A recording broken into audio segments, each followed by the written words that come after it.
Hello and welcome to a brand new video. Pascal's wager, introduced by the 17th century French mathematician, philosopher, and theologian Blaise Pascal, is a philosophical argument for the belief in God, framed as a rational gamble. Rather than proving God's existence, it asks, given the possible outcomes, which choice, belief or disbelief, is the wiser bet.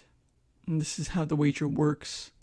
So if you believe in God and God exists, then there's infinite gain with eternal happiness or heaven.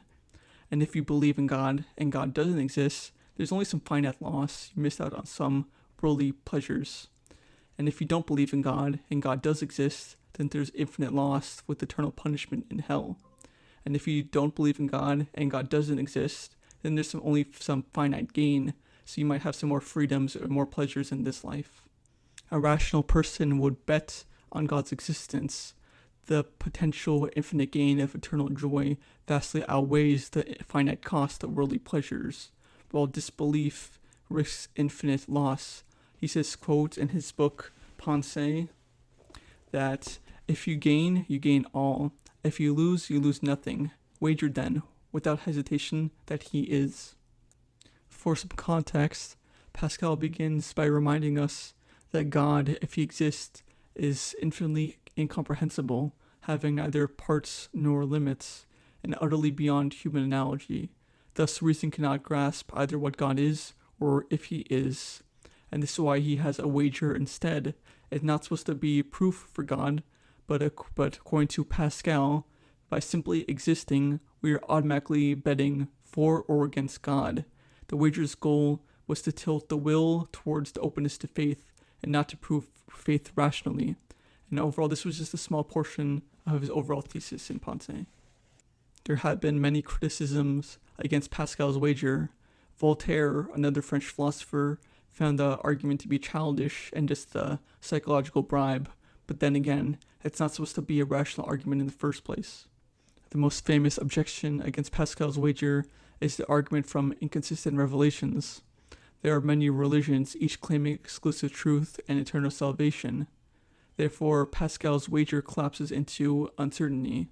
Which God should we bet on? An imam, a priest, or rabbi each present Pascal's wager about their own religion. Pascal's reply to this is that if truth really mattered to you, then you investigate each religion. He considered the many religion arguments a rhetorical trick to justify unbelief, and it's not a sincere search for truth. The last critique is about sincerity. It seems that Pascal's wager is more of a calculated faith or an insurance policy rather than genuine conviction. To this, Pascal says that if you believe by attending Mass and taking holy water and living religiously, this isn't to trick God, but to cure one's passions and to open the heart to faith. It's about conditioning yourself as the first step to make your soul ready. I guess he's saying fake it till you make it. But overall, it's a pragmatic strategy for dealing with uncertainty. I personally find that logical arguments like the contingency argument prove God's existence, but most people believe in God not from this, or neither from Pascal's wager, but our innate disposition to believe in God, or the fitra in Islamic theology. However, such arguments can be helpful for those who need that extra boost.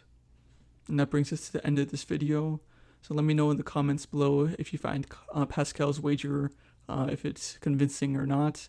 And if you have any questions, please leave a comment below as well, and I can try to answer it to the best of my abilities.